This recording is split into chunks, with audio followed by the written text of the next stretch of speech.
Magandang araw mga kamami ko. Gumala nga ang mami nyo. Tara, samahan nyo kami. Gumala sa Robinson. Ililibot ko kayo sa Robinson, Manila. Tingnan natin ang loob nito. Kung ano ang meron dito sa loob ng Robinson. Tara.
Pagkabalik ko nga sa pwesto namin mga kamami ko kung saan kami naka-table. Ito na nga mga kamami ko, tinikman ko muna yung kimchi na kinuha ko mga kamami ko.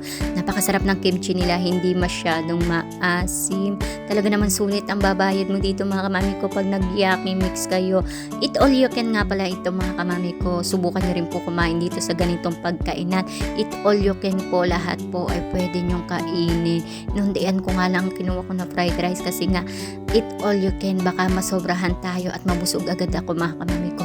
Tinikman ko nga lang ang fried rice dahil rice is life tayo, hindi yan mawawala sa ating pagkain. Eto nga mga kamami ko, may dumpling tayo dyan. Tikman natin to, napakasarap pala ng dumpling nila mga kamami ko. Sobrang sulit ang ibabayad nyo dito sa may Yaki Mix kung saan kayo kakain mga kamami ko. Mag-try po kayo at hanapin nyo yung Yaki Mix sa mga mall na pupuntahan nyo mga kamami ko. Talaga namang sulit na sulit ang ibabayad nyo dito. Pagkatapos ko nga kumain ng fried rice, uminom muna ako ng water, baka mabiluukan tayo. Ito na nga mga kamami ko at hinalo-halo ko na nga po yung kinuha kong beef. Yan nga ang gustong-gusto ko dito sa Yaki Mix mga kamami ko. Kaya niyaya ko si Joshua dito kumain kasi nga po hinahanap-hanap ko yung lasa ng mga sanggupsal. Pero dito sa Yaki Mix na to, talagang napakasarap po ng beef nila dito sa Yaki Mix mga kamami ko. Nagtry na nga po akong kumain ng sanggupsal mga kamami ko. Yan na nga po at nilagay ko, sinamahan ko ng kimchi kasi nga sabi ko sa inyo masarap po i-partner yung kimchi sa may sanggupsal, sa may beef. Isawsaw na po natin dito sa may cheese mga kamami ko. Yan na nga po at isinawsaw ko na nga po yung beef kung saan ko ilalagay sa may aking bibig.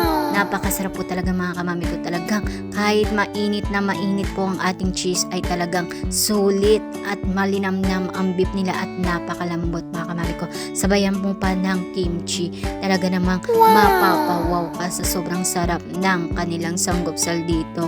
Hindi kagaya sa may ibang Korean na yung beef nila ay parang pag niluto mo ay lumiliit. Dito talagang juicy po talaga sa Yaki Mix. Kahit medyo pricey po dito sa Yaki Mix, talagang mapapawaw ka sa mga pagkain dito. Hindi lang po ang Korean ang habol mo dito, marami pa pong iba, may mga rice sila at ulam, pero ito nga po talaga ang hinabol ko dito kasi nga napakasarap ang kimchi nila at malinamnam ang kanilang beef na talagang sulit na sulit ang iyong ibabayad mga kamami ko. Yan na nga po at napapalapang na tayo mga kamami ko. Mauubos ko na nga pala yung rice na kinuha ko mga kamami ko at inuumpisahan at nilalapang ko na nga po ang kinuha kong mga sanggupsal dahil Dahil sabi ko nga sa asawa ko, ito talaga yung habol ko dito. At habang nga nagkukwentuhan kami, natawa ako at may sinasabi siya, hindi ko alam kung ano yung sinasabi niya. Ay oo nga pala, sabi niya, naubos niya na daw pala yung tuna na hinabo-habol niya dito mga kamami ko. Kasi nga gusto niya nga rin po dito sa Yakimix, yung tuna na alam niyo po yung tuna sa may sushi, yung hilaw. Yung po talaga ang gusto niya. Ito na nga mga kamami ko, na umpisahan ko na nga rin po yung shrimp. Tignan natin ang kanilang shrimp. Medyo nasunog na nga po at hindi na juicy. Talagang natuyot na po kasi napatagal dun sa may pot mga kamami ko. Pero napakasarap pa rin po kahit nasunog na mga kamami ko. Ayan na nga po, talagang hindi ka mapapapigil sa ating kainan. Ito nga pong anak ko mga kamami ko, natawa ko dito. Ilagay niya na nga po yung kinakain niyang candy dahil tapos na nga po siya. Sabi ng daddy niya, tingnan mo yung anak mo anong ginagawa. Yung pala nilalagay niya yung marshmallow sa mukha niya, ginagawa niyang mustache. Ito na nga mga kamami ko at matatapos na nga po tayong kumain. Syempre, hindi po mawawala sa atin ang dessert mga kamami ko. Talagang magde-dessert tayo dito dahil all you can nga, kailangan natin mag-dessert dito dahil naparami po ang ating kain sa may mga beef. Kailangan po natin ito kumain ng mga dessert na yan mga kamami ko. Tanggal umay. Yan na nga mga kamami ko, tinikman ko na nga yung nata de coco. Hinalo-halo ko muna mga kamami ko. Mas marami pa pala yung milk na inilagay ko kaysa sa mga prutas. Yung mga nata de coco. Natapos na nga ang ating video, hanggang dito na lang po. God bless po. Thank you for watching. More followers.